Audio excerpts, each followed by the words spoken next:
Baruch atah Adonai Eloheinu melech haolam שהכל נהיה בדברו.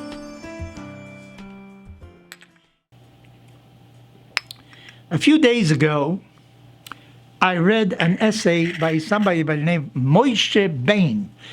He retired after 6 years of being the president of the Orthodox Union, an organization that encompasses many, many Orthodox synagogues in the United States and Canada, I believe, and is very famous, really, because of their imprint of an O with a U inside that you find on many products, certifying them as kosher. And that is very important because if you see the symbol OU, you can rely upon it in order to consume it. This Moshe Bain wrote this essay, and it made me think, actually, if you want to belong to a fraternity, you have to show loyalty. Sometimes you have to go through a process, an examination. You have to do certain things to prove your loyalty to that group. Loyalty is very important in a family, for instance. In your place of work, it is very important. But sometimes, your loyalty contradicts your sense of truth also. Let us say your friend is going before a judge, and he's going to be put in prison. Should you tell a little lie in order to save him from prison? Well, you're in a difficult situation. Of course, many would say, under no conditions should you tell a lie. And I think that is sort of clear. Truth is imperative. You cannot have half-truths, a quarter of a truth. Either you tell the truth or not. It says in the Jewish tradition, Chotamo shel HaKadosh Baruch Hu emet. The seal of the Almighty is truth. It doesn't say the signature of the Almighty, because they say a signature is something that takes time to do. You start, you're in the middle, you're in the end. A stamp, on the other hand, with one action, you put on a stamp. It's truth. Either it is true or it is not true. So I think that is sort of easy to go by. But there are many other cases that are not that simple. For instance, a friend calls you and says, listen, you're the head of a company, you're head of the hiring branch of the company. I have a nephew, he needs a job. Why don't you give him a job? Well, I could put him up in the list and put him in a place that will make sure that he gets the job. But at the same time, I am preventing somebody who was on the list of getting the job. Is this type of loyalty acceptable or not? Well, it is dubious. Here's another example that is even more dubious. I try to be the best student in class.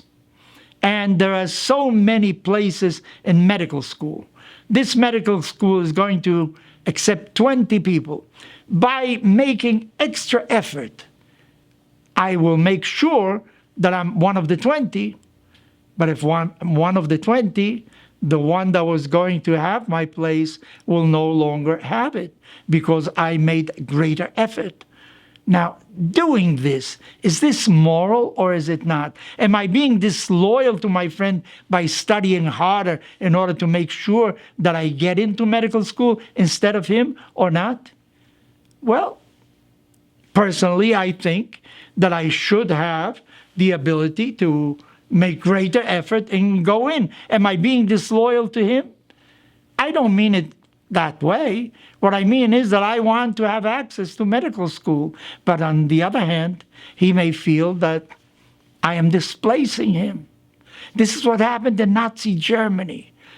How can you understand, how can you justify that many intellectuals, professors, went along with Hitler? What Hitler did was immediately, one of the first laws was to take out all the Jewish professors from the universities. Why didn't the other professors protest? Because they were unjustly taken off their positions. Because in a sense, it gave them an opportunity to advance. There was a Jewish professor in front of him. When you take him away, he will occupy his place. So this business of loyalty isn't that simple. There are many nuances. There are many times when you don't know whether you're doing the right thing or not. I remember once hearing an interview, and she expressed anti-Jewish sentiments. Why? They don't live here, but they own the buildings. Well, why don't you own the building? Why don't you make the effort of saving and then you can buy the building? Why don't you get together with friends and form a group and buy the building? No, the reaction is, you don't belong here. You own the building. I don't like you, therefore. As I say, this loyalty is very difficult to define. So I think that each and every one of us has to examine each and every situation. I think when it's a question of truth and falsehood, I think you have to stick by truth. On the other hand, if to give a helping hand to a friend and put him up on a list, I am not too sure whether you're doing the right thing or the wrong thing. Well, I don't want to be the judge, but I just tell you that think about next time when you're doing something, are you being disloyal to a friend? Are you being loyal to him? And above all, are you being truthful with yourself?